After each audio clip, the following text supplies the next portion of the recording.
This is Samsung Galaxy F54, and today I'll show how you can enter and exit the safe mode on this device. So it is a very simple thing to do. First, you will need to open the power off menu, which you can launch through simultaneously pressing and holding the volume down and power buttons like that. Then tap and hold at the power off option here. Then once the safe mode prompt appears, tap on it.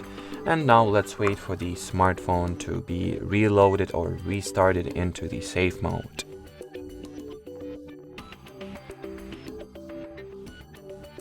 As you can clearly see now, the safe mode is on.